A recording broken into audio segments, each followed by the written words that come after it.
I glanced at my watch, the luminous dial barely visible in the dimly lit bar. It was nearly closing time, but still no sign of Todd. Not that I was surprised. Punctuality was never his strong suit.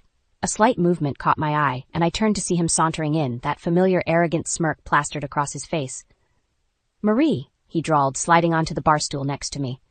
"Long time no see. You're looking good, babe." His eyes raked over me in a way that made my skin crawl. I tensed, fingers tightening around my glass. "What do you want, Todd?" He feigned innocence. "What, a guy can't catch up with an old friend? An old friend? After what he'd done to me?" The memories came flooding back, and I felt the familiar sting of betrayal. But this time, I refused to be the victim. "We were never friends," I said coolly. "And you lost the right to call me babe a long time ago." Something flickered in his eyes, surprise, maybe even a hint of respect. Good. I wasn't the same naive girl he'd played all those years ago. "Ooh, someone's grown a backbone," another voice chimed in. Lindsay sidled up beside Todd, that same cruel glint in her eyes. So they were still together. How fitting. I took a deep breath, steadying myself. "You two really have some nerve showing your faces around me after what you put me through." Todd scoffed. "You're one to talk, Marie. Marrying someone else's child? A woman who's barren? How fitting. You can't pour love into a kid that isn't yours, right?" White-hot rage surged through me, and I opened my mouth to unleash the torrent of vitriol I'd been holding back for years. But a firm hand on my shoulder stopped me. I turned to see Ryan, his warm eyes filled with concern. "Everything okay, babe?" he asked, his voice a calming anchor amidst the storm. I swallowed hard, the anger still simmering beneath the surface.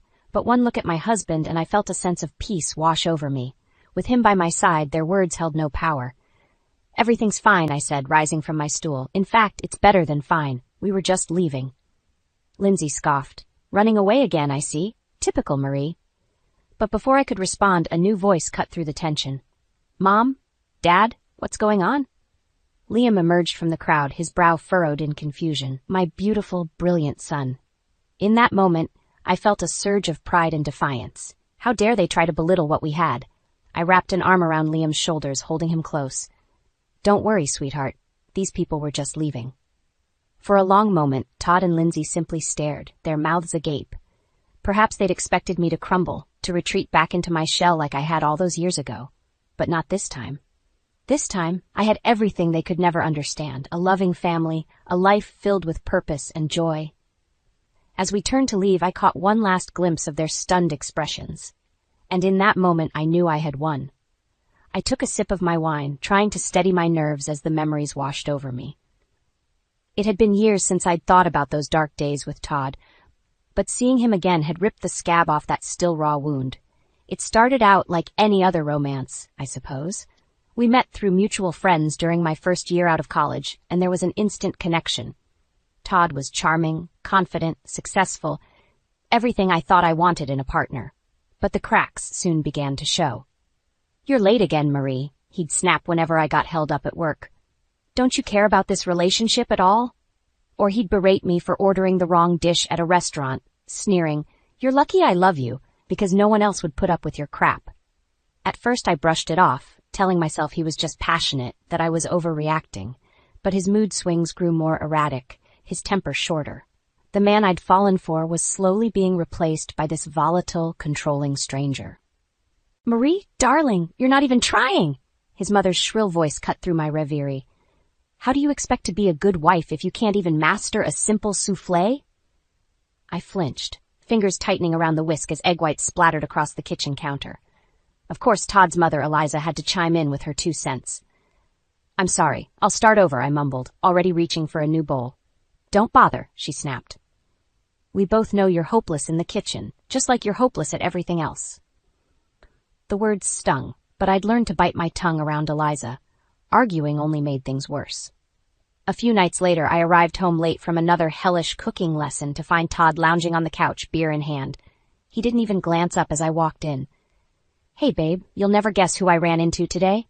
he began, a sly grin spreading across his face. "Lindsay. You remember her, right? My buddy from the office?" A knot formed in the pit of my stomach.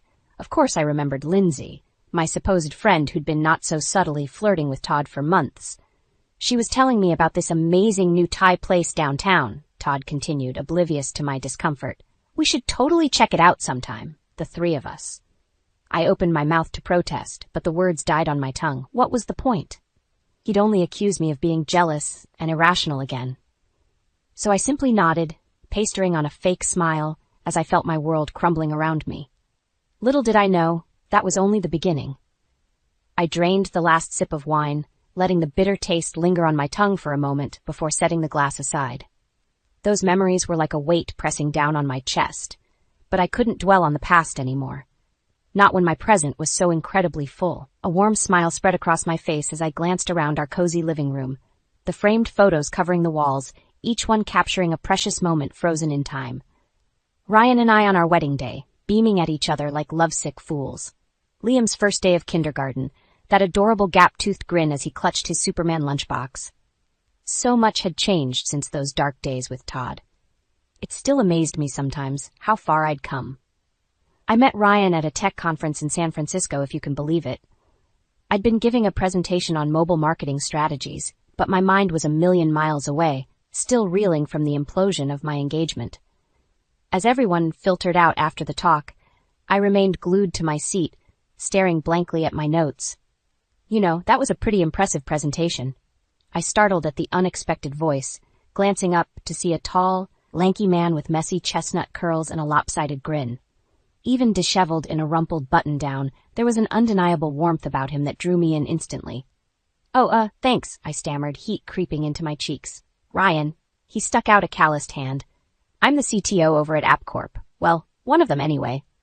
Just like that, we were off and running, conversation flowing easily between us. Before I knew it, the conference hall was nearly empty, and the custodians were giving us the evil eye. We continued seeing each other after that, grabbing drinks or dinner whenever our schedules allowed. With Ryan, it was different, refreshingly different. He never made me feel inferior or inadequate. If anything, he seemed in awe of me, constantly praising my intelligence and ambition. You're one of the most driven women I've ever met, he'd murmur, planting a soft kiss on my forehead. Don't ever let anyone dull your shine, okay? We made our relationship official after just a few months of dating. Then, shortly after, Ryan dropped a bombshell. He wanted to look into adoption. Having kids had never really been a priority for me, not after the disaster with Todd. But one look into Ryan's hopeful eyes and I knew I couldn't say no. The moment they placed baby Liam in my arms, all the old fears and doubts melted away. This tiny human was mine to love and cherish. Biology be damned. I stroked his downy tufts of hair, marveling at how perfectly he fit against my chest, and in that instant I understood what Ryan had seen in me all along. Over the years, our little family only grew stronger. Ryan and I still bickered over silly things, of course, but never with the toxic vitriol that had poisoned my relationship with Todd. And Liam, well, that kid could brighten even the dreariest of days.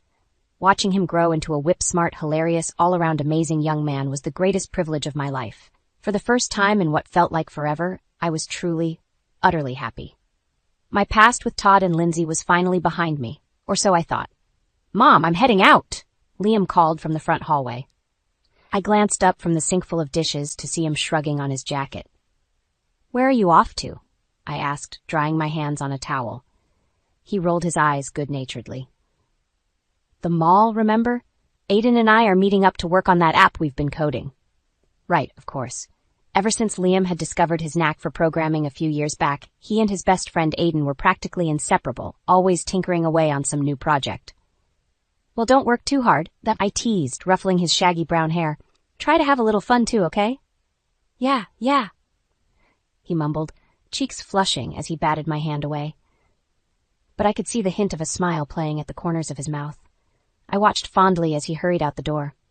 My baby boy, growing up into such an impressive young man right before my eyes. Ryan and I couldn't have been prouder of him if we tried. Speaking of Ryan, I heard the distant click of the garage door opening, followed by the familiar rumble of his car pulling into the driveway. A few moments later, he appeared in the kitchen doorway, briefcase in hand. Hey, honey, I'm home, he announced with a weary smile. Long day? I crossed the room to greet him with a peck on the cheek. You have no idea. He set his briefcase down with a heavy thud. I swear, some of the idiots they hire over in product management wouldn't know good code if it hit them over the head.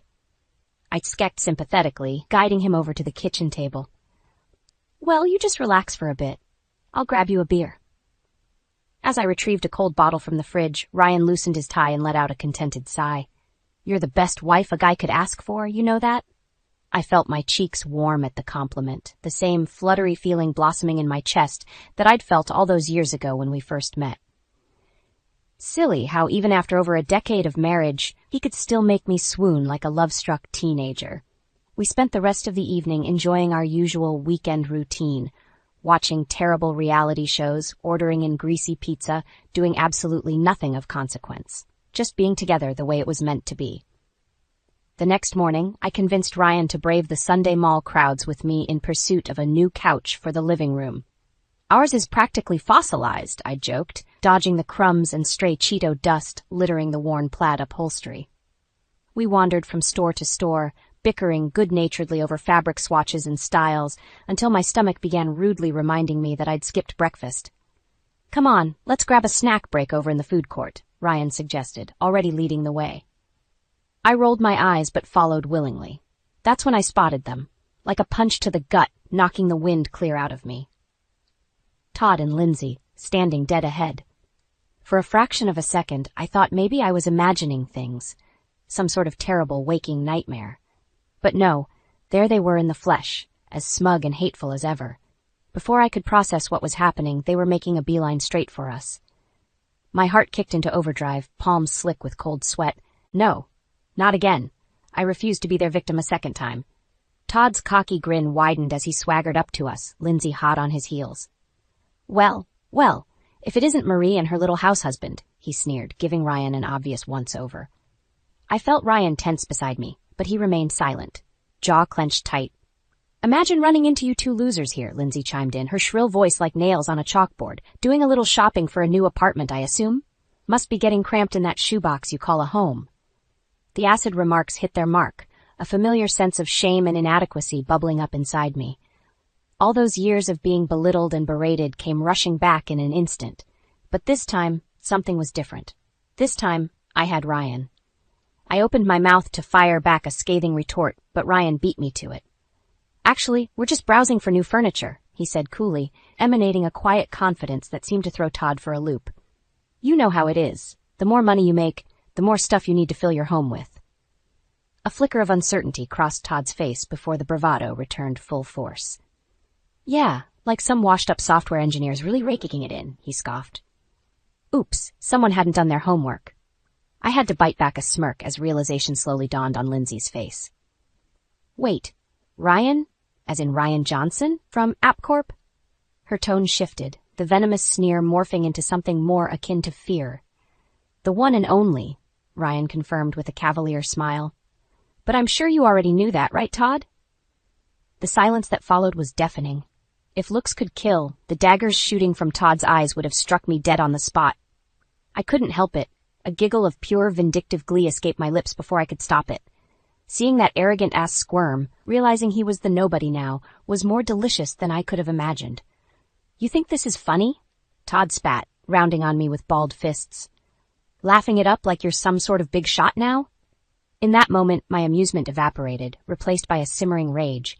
How dare he try to intimidate me, to make me feel small and powerless after everything he'd done? No more. I was through being a victim. That's enough, I snapped, squaring my shoulders and staring him dead in the eye. Never again would I let this pathetic bully make me question my worth. We're not the ones who need to be laughed at, I continued, voice steady and firm. Look at you two. Still acting like petty, insecure children after all these years. It's sad, really. Out of the corner of my eye, I saw a small crowd starting to form, with people not so subtly pulling out their phones to record the confrontation. Good. Let the whole world see how the mighty Todd had fallen. Meanwhile, I've built an incredible life for myself, I pressed on, unable to resist twisting the knife. A career I'm passionate about, an amazing husband who respects and supports me, and a son who makes me prouder every single day. I paused, letting the weight of those final words sink in as I watched the blood drain from their smug faces. Todd opened his mouth, no doubt to hurl another pathetic insult my way, but I didn't give him the chance. Don't ever come near me or my family again, I said, low and even, or I'll make sure everyone knows exactly the kind of sad, miserable people you really are. With that, I turned on my heel and strode away, head held high, leaving them to stew in their own bitter misery. Ryan fell into step beside me, his warm hand finding mine and giving it a proud squeeze. For so long, I'd been shackled by the fear and shame they'd burdened me with. But today, I'd finally broken free of those chains once and for all. The mall confrontation turned out to be just the beginning of Todd and Lindsay's downfall. Within a week, videos of our altercation had gone viral, sparking a firestorm of backlash against them online. Can you believe this? Ryan shook his head in disbelief, scrolling through yet another scathing article on his tablet. People are calling for Todd's job, saying his behavior was completely unacceptable for an executive at a major marketing firm. I peered over his shoulder at the blaring headline, "Unhinged Boss Caught in Cringeworthy Public Meltdown." Below was the now infamous video, watched and shared millions of times, capturing every vicious word and pathetic tantrum for all to see. A tiny pang of guilt wormed its way in, but I quickly squashed it. This was the bed Todd had made. Now he had to lie in it. Sure enough, within days, we got word that Todd had been fired, his career lying in smoldering ruins. And Lindsay, it seemed, was determined to go down with the sinking ship, staunchly defending her partner's horrendous behavior on every social media platform. The weeks that followed were almost comical in their awfulness. With no income and their reputations utterly destroyed, it wasn't long before the luxury condo and designer wardrobe were gone too. Every time I checked the news, there seemed to be another story about the dramatic implosion of their formerly glamorous lives. I tried to feel some sense of satisfaction at seeing my tormentors brought so low. But truthfully, watching two grown adults crumble into such pathetic, sniveling shells just made me feel sad, and more than a little uncomfortable. Their final indignity came about a month after the initial incident, when a wild-eyed Lindsay showed up unannounced at my office's front desk demanding to see me. "Marie, you have to help us," she pleaded, looking utterly deranged with her ratty hair and stained sweatpants. "We've got nothing left, no money, no home. Todd's talking about doing something crazy if we can't get back on our feet soon." I stared at her in stunned silence, unsure whether to laugh or call security. This woman who had once seemed to have it all together was now nothing more than a broken, blubbering mess. "You did this," she continued, voice rising to a hysterical pitch. "You and that stupid video, you ruined our lives. And now you just stand there looking smug while we rot away on the streets?" A small part of me, the scared, insecure girl who had once cowered at their very presence, felt a fleeting twinge of pity. But the stronger woman I'd become quickly stamped it out. "I'm not helping you," I said coldly, pulling out my phone. "In fact, if you don't leave right now, I'm calling the cops." Her face contorted in rage and she opened her mouth to unleash another unhinged tirade. But with a few deft taps, I had pulled up the video from the mall, that haunting audio of their vicious insults filling the room. Lindsay froze, eyes widening in horror as the reality of her situation crashing down. "One more word, and I blast this baby out to every media outlet," I warned, finger hovering over the share button. "So I'd start walking if I were you." For a moment, it looked like she might actually lunge at me in a fit of desperation, but then her shoulders slumped in defeat, and she simply turned and trudged away, just another broken soul left in my wake. It was finally over. I had won, or so I thought. As the weeks passed, Todd and Lindsay's pathetic pleas for help didn't let up. My phone was bombarded with increasingly frantic texts and voicemails, begging me to take pity on them before things spiraled even further out of control. "Marie, please, I'm desperate here." Todd's gruff voice crackled over the latest message. "I'll do anything at all. Just help me get back on my feet so I can start over." I snorted derisively as I deleted it without a second thought. Fat chance of that happening after the stunt he pulled at my office. But cruel as it may sound, a small part of me relished watching their self-destruction play out. Every gnawing text, every groveling call, it all reinforced just how far the once smug, superior Todd had fallen. Until one day, an unexpected visitor showed up on my doorstep, snapping me back to reality in a chilling way. It was a dreary Saturday afternoon, and Liam had gone to a coding camp on campus for the day. Ryan and I were just settling in for a lazy Netflix binge when the harsh rattle of the doorbell shattered the peaceful quiet. I frowned, glancing at Ryan, who simply shrugged. We weren't expecting anyone. Cautiously, I made my way over and peered through the peephole, and immediately regretted it. There on my front porch stood Todd and Lindsay, looking more ragged and hopeless than I could have ever imagined. Lindsay's eyes were sunken and hollow, her greasy hair hanging in matted tangles. And Todd, his gaunt, sallow face and overgrown stubble made him practically unrecognizable. "What do you want?" I snapped, squaring my shoulders as I cracked open the door a few inches, the chain lock still engaged. "Please," Todd croaked, voice little more than a broken rasp. "You have to help us." "We're destitute, Marie," Lindsay added with a haunted look. "Homeless, penniless, living on the damn streets like animals." I bit back the acidic retort that immediately sprang to mind. Getting ensnared in their toxic sludge of self-pity was the last thing I wanted. But still, the sight of two grown adults hitting literal rock bottom, well, it was hard to witness, even for my worst enemies. "Look," I said, careful to keep my tone detached and even. "I'm sorry you've fallen on such hard times. But what did you honestly expect after that disgusting display at the mall? Those were the consequences of your own reprehensible actions." Todd opened his mouth, no doubt to try and appeal to whatever tattered shred of sympathy I might possess, but I didn't give him the chance. "And don't bother with the sad puppy dog act," I continued, unable to resist twisting the knife. "We both know the only reason you came crawling back is because you need someone to bail you out. Again." The slump of his shoulders, the glassy look in Lindsay's eyes told me I'd struck a nerve. Good. Maybe a cold, hard dose of reality was what they needed to snap out of their toxic cycle. "I'll help you find a decent homeless shelter, get you set up with job counseling resources, that kind of thing," I offered, knowing full well they'd refuse. "But that's as far as I'm willing to go, because frankly, you don't deserve a damn thing from me." Todd recoiled like I'd slapped him across the face, anger flaring in his sunken eyes, but Lindsay simply pulled him away with a defeated nod. As they retreated from my porch, I felt an unexpected pang of sadness for the broken strangers they had become, but it was quickly overshadowed by a fierce sense of vindication. Not so long ago, they had taken such glee in trying to break me, to strip me of every ounce of dignity and self-worth, and now the tables had turned in the most brutal of ways. This was justice, pure and simple. This was my long-awaited revenge, finally complete. The weeks after Todd and Lindsay's pathetic porch visit were some of the most peaceful of my life. No more unhinged voicemails or deranged text tirades, just blessed silence. They had finally gotten the message and slunk away to whatever rock they had crawled out from under. Not that I spent too much time dwelling on their misfortunes. I was too busy basking in the warm glow of my own blessings. Like watching Liam receive his admissions letter to MIT, that elated grin stretching from ear to ear as he clutched the life-changing envelope.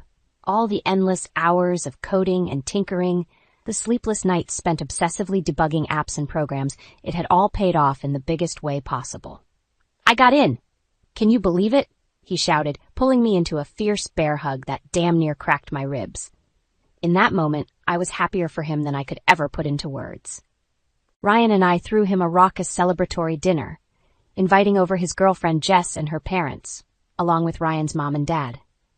An exhilarating buzz of joy and pride seemed to crackle through the air as we all drank too much wine and recounted embarrassing childhood stories, reveling in Liam's monumental achievement. While he blushed furiously at my recollections of just how obsessed he was with building Legos as a kid, Ryan's mom leaned over and gave my hand a fond squeeze. "You've raised one hell of a fine young man, Marie," she said with a watery smile. "We're all so proud of him. And of you." As I glanced around at the faces of my loved ones, seeing the unabashed adoration and support radiating from every smile, every warm embrace, I felt something loosen in my chest, a persistent little knot of pain and resentment that had been carried over from my old life finally unfurling.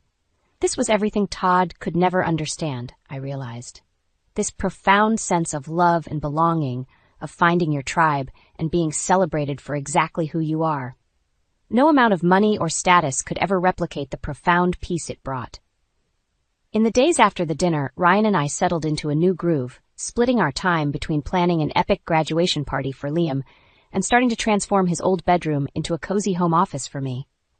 With him shipping off to Boston in just a few short months, we wanted to savor every remaining moment as a family.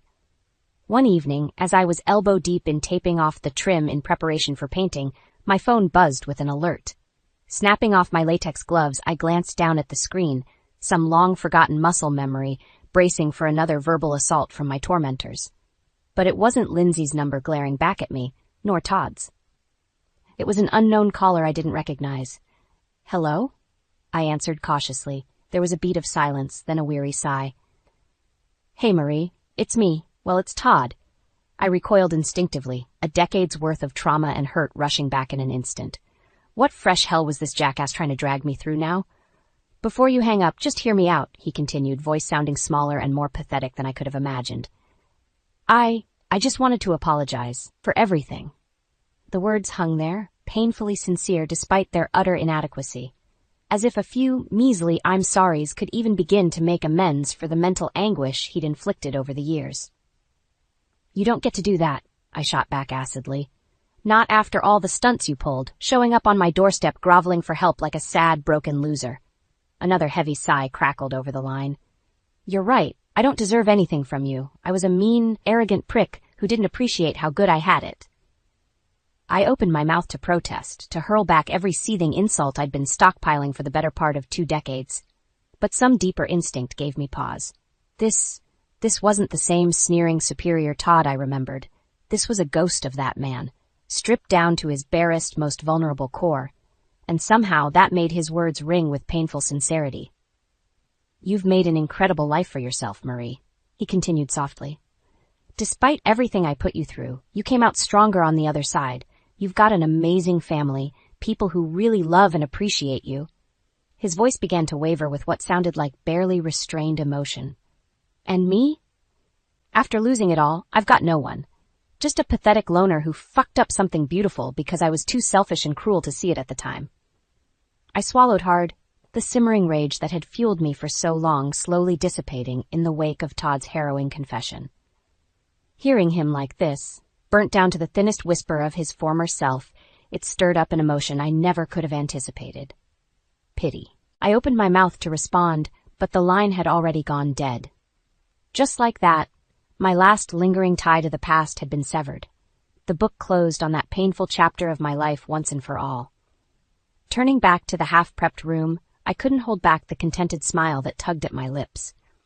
With Todd's sins finally laid to rest, I felt lighter than I had in years, like a massive weight had been lifted from my shoulders. It was a strange kind of closure, but one I'd embrace wholeheartedly. A new beginning was calling, and this time I vowed to face it with nothing but peace, love, and light in my heart.